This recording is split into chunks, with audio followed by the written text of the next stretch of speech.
অভিধাটো ব্যৱহাৰ কৰা হ'ল কথাশিল্পী বুলি ক'লে অসমৰ সাহিত্য সংস্কৃতি জগতৰ এনেকে পুৰুধা ব্যক্তিলৈ মনত পৰে যাৰ স্মৃতি সেই গাঁওখন যি গাঁওখনক লৈ শিল্পী ডক্টৰ ৰঞ্জিত বৰুৱাদেৱে সপোন দেখিছে আৰু সপোনক সাহিত্য আৰু ভাস্কৰ্যৰ মাজেৰে আজি আমি সকলোৰে সন্মুখত তেওঁ প্ৰতিফলিত কৰিবলৈ চেষ্টা কৰিছে তেনে মানুহৰ ক্ষেত্ৰত ব্যৱহাৰ কৰা হয় কিন্তু মই কেতিয়াবা গীত গোৱা মানুহ গান গোৱা মানুহৰ লগত যিসকলে বাদ্য সংযত কৰে তেওঁলোক যে কেতিয়াবা এন্ধাৰত থাকি যায় মই প্ৰকৃত কথাশিল্পী বুলি কৈছো আচলতে মই বহুদিনৰ মূৰত লগ পোৱা এই যোৰহাটৰে সন্তান বৰ্তমান গুৱাহাটীত থকা মনোৰঞ্জন বৰদলৈ অসমীয়া মানুহে যিটো সময়ত মনোৰঞ্জনৰ পিছে পিছে দৌৰি থাকে অতি ৰুচিশীলভাৱে হাত ধৰি মনোৰঞ্জন বৰদলৈ প্ৰকৃতাৰ্থত আজি প্ৰকৃত কথাশিল্পী বুলি প্ৰমাণ কৰিছে তেখেতক ধন্যবাদ জনাইছো এতিয়া কথা হ'ল অকমান ঘৰুৱাভাৱে কথা কৈ ভাল লাগে যোৰহাট যেন লাগিছে যোৰহাট বুলি ক'লে ৮টা বছৰ ময়ো আছিলো আৰু সেই যোৰহাটৰে এইগৰাকী শিল্পী অসম কৃষি বিশ্ববিদ্যালয়ৰ অৱসৰপ্ৰাপ্ত অধ্যাপক আজি তেওঁ পেঞ্চন লৈ এই যে ৰাতিপুৱা হোৱাটছএপত বানি দি থকা কেতবোৰ মানুহ আছে মই অকল বয়সস্থসকলে দিয়ে বুলি নকওঁ আমাৰ দৰে আমাৰ সৰু মানুহ তেনেকুৱা কাম কৰিব পাৰিলে হয় তেওঁ নামঘৰ মন্দিৰত গৈ ব্যস্ত থাকিব পাৰিলেহেঁতেন তেওঁ অন্যান্য আৰু বহু কাম কৰি ব্যস্ত থাকিব পাৰিলেহেঁতেন কিন্তু আজিকালিতো লাফিং ক্লাবো আছে তাতো ব্যস্ত বেয়া নহয় নিজৰ কথা কিন্তু সমাজখন গাঁওখন নগৰখনৰ কথা চিন্তা কৰা এইগৰাকী শিল্পীৰ কাৰণে মোৰ মনত পৰে জ্যোতিপ্ৰসাদৰ সেই অমৰ সৃষ্টি শিল্পীময় তিনিওকালৰ অতীতৰ বৰ্তমানৰ অনাগত ভৱিষ্যতৰ আদিকেই যাত্ৰা কৰি অনাদিলৈ যাওঁ ধ্বংসৰ মাজেদি ৰূপান্তৰেদি ৰূপ পায় নৱতম সৃষ্টিৰ কবিতা মই ভাবো আমাৰ ৰঞ্জিত বৰুৱাদেৱে তেওঁ এই বয়সৰ কথা মই ক'ব নিবিচাৰো ইমান মেট কৰা অভিজ্ঞতা লৈ আমাক দৰাচলতে সেই কবিতা বন্তি জ্বলাই অসমীয়া জাতিটোৰ আকাশখন এন্ধাৰে আৱৰি ধৰা আকাশখনক আলোকময় কৰিবলৈ চেষ্টা কৰিছে ধন্যবাদ জনাইছো আমাৰ বহুতে ভাবিব যে গতানুগতিক কথা নামানিলেও ময়ূৰ পৰাই ইমান কেইগৰাকী প্ৰজ্ঞাবান অসমক ভাল পোৱা জ্ঞান প্ৰজ্ঞা অভিজ্ঞতাৰ দিশৰ পৰা আমাতকৈ বহুগুণে জ্যেষ্ঠ মানুহ ইয়াত আছে সন্মানীয় হিতেন্দ্ৰ গোস্বামী ডাঙৰীয়া যাক কেৱল এজন প্ৰাক্তন মন্ত্ৰী প্ৰাক্তন অধ্যক্ষ বৰ্তমানৰ বিধায়ক বুলি ক'লে মই ভাবো তেখেতৰ চিনাকিটো কিছু সংকুচিত কৰা হয় আপোনালোকে জানে যে এইগৰাকী মানুহৰ পৰিয়াল এইগৰাকী মানুহৰ পিতৃ ভাতৃ সকলোৱে এই অসমীয়া সমাজখনক বিভিন্ন ধৰণেৰে এই যে ৰাখিবলৈ যত্ন কৰিছে তাৰে এজন আজিৰ গোস্বামীদেৱ আমাৰ মাজত আছে আৰু তেখেতৰ সমষ্টিতে থাকি বৰুৱাদেৱে এইখিনি চিন্তা কৰাৰ বাবে তেওঁ হয়তো এটা নিজৰ উৎসাহ উদ্যম যোগাবলৈ ইয়াত আহিছে ধন্যবাদ জনাইছো বন্ধুবৰ সঞ্জীৱ ফুকন ডাঙৰীয়া আচলতে সাংবাদিক বুলি ক'লে আপোনালোকে বহু কামৰ কথা কৈ সাধাৰণতে বহুতো দেখা নাপাওঁ কিন্তু যোৱাবাৰো আছিল এইবাৰো আছে যে আপোনাৰ ভাল কামৰ বৰুৱাদেৱ এটা প্ৰতিচ্ছবি হ'ল সঞ্জীৱ ফুকন আকৌ দৈনিক জনমভূমি ক'লে এতিয়া যদিও কিছু সাল সলনি হৈছে জনমভূমি আৰু যোৰহাট এই গোটেইবোৰ কথা এতিয়াও অসমীয়া মানুহৰ মাজত তেনেকৈ লাগি থাকে আৰু আমাৰ লগত দুৱৰী ডাঙৰীয়া আছে গুৰুজনাৰ সেই সমদৰ্শবাদী চিন্তা চেতনা তেখেতে নিজা ধৰণেৰে প্ৰচাৰ আৰু প্ৰসাৰ কৰাৰ কামত ব্যস্ত লগতে তেওঁ ল'ৰাই বহু অসমীয়া মানুহে ব্যৱসায় নকৰে বুলি কয় কিন্তু তেখেতৰ ল'ৰাই কুইক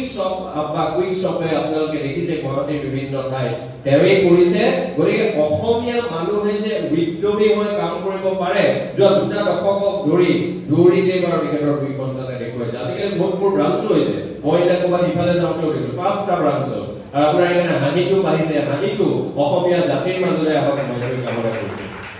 তেওঁ সুদৰ্শন ঠাকুৰদেৱক ভাবিব যে মই ইয়াৰ সচিব সুদৰ্শন মানুহ মই আগতেও সদায় কয় ইমান এই মানুহজনৰ কাৰণে মোৰ অসুবিধা হয় কাৰণ সাধাৰণতে আমাৰ দৰে মানুহে অলপমান 2 মিনিট সময় পাওঁ টেলিভিছনলৈ যায় অকমান সমালোচনা কৰা বুলি বদনাম এটা হৈ গ'ল চৰকাৰ আগৰ কংগ্ৰেছ এতিয়া বিজেপি এজিপি সকলোকে অলপ সমালোচনা কৰি ভাল লগা হৈ গ'ল দেখোন কিন্তু এই মানুহজনৰ কিছুমান কীৰ্তি কলাপ কামৰ বাবে সমালোচনাৰ চুকবোৰ কমি যায় গতিকে আমাৰ সমালোচনাবোৰ যাতে আপুনি অপ্ৰাসংগিক আৰু কিছু কৰি তুলিব পাৰে সেইটো আপোনাৰ দলৰ মাজত আপোনালোকৰ চৰকাৰৰ মাজত বাৰ্তা দিব বুলি আশা কৰি আৰু ইয়াত দুগৰাকী শিল্পী আমাৰ মাজত আছে প্ৰাঞ্জল শইকীয়া ডাঙৰীয়া তেখেত যোৰহাটৰ নৱালী ঢেকিয়াজুলি আৰু এতিয়া গুৱাহাটী বিশ্ববিদ্যালয়ৰ ৰসায়ন বিজ্ঞানৰ লগত জড়িত কিন্তু জীৱনৰ ৰসায়ন কেতিয়াবা শিল্পী বা এই ধৰণৰ শৈল্পিক যিবোৰ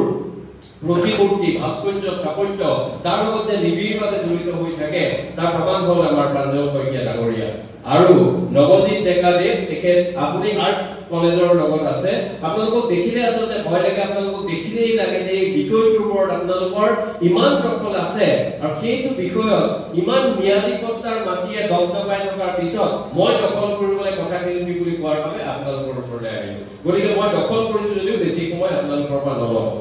মই ক'ব বিচৰা কথাটো হ'ল ৰঞ্জিত বৰুৱাদেৱৰ কথাটো ওলাইছে যে আমাৰ গাঁওখন যিখন গাঁৱক লৈ মহাত্মা গান্ধীয়ে কৈছিল যে ইণ্ডিয়া লিভছ ইন ভিলেজেছ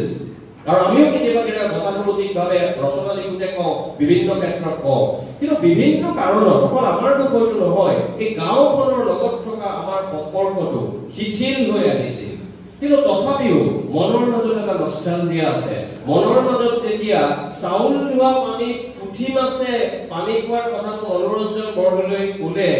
এই নষ্টালজিয়াটোৰ মাজত আপোনাৰ জীৱনৰ মন মনন চিন্তনৰ মাজত এই অতীতৰ কেতবোৰ সুন্দৰ কথাই আহি খুন্দিয়াই সুন্দৰ কথা প্ৰতিফলিত হয় প্ৰতিধ্বনিত হয় আৰু সেইখন গাঁও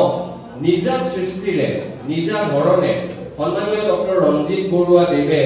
অৱসৰৰ পিছত একনিষ্ঠভাৱে এই কামটোত লাগি থাকি তেওঁ কৰিবলৈ সক্ষম হৈছে তেওঁ অসাধ্য সাধন কৰিছে গুৰুজনাৰ প্ৰতিমূৰ্তি নিৰ্মাণ কৰাৰ কথাটো বহু মানুহৰ মন থাকিলেও তেওঁলোকে সাহস নকৰে কিন্তু এগৰাকী ব্যক্তিক মই দেখিলোঁ প্ৰকৃত শিল্পী বুলি মই অভিহিত কৰিব বিচাৰোঁ তেখেতে মহাপুৰুষ শ্ৰীমন্ত শংকৰদেৱ গুৰুজনাৰ প্ৰতিমূৰ্তি এভাগেই নহয় বহুকেইটা নিৰ্মাণ কৰিলে আৰু মধুপুৰ সত্ৰত এতিয়া থকা এই গোটেইখিনি কথা আমাক মনোৰঞ্জন বৰদলৈয়ে ক'লে আৰু আপোনালোকৰ দৰে প্ৰজ্ঞাৱান শুভান্নুধায়ীয়ে তেখেতৰ শুভাকাংক্ষীসকলে এইবোৰ কথা ইতিমধ্যে অসমৰ বাতৰি কাকত অসমৰ মানুহৰ মন মননৰ মাজত কিছু পৰিমাণে হ'লেও ফুটিত হৈ আছে বুলি মই বিশ্বাস কৰোঁ গতিকে সেই মানুহগৰাকী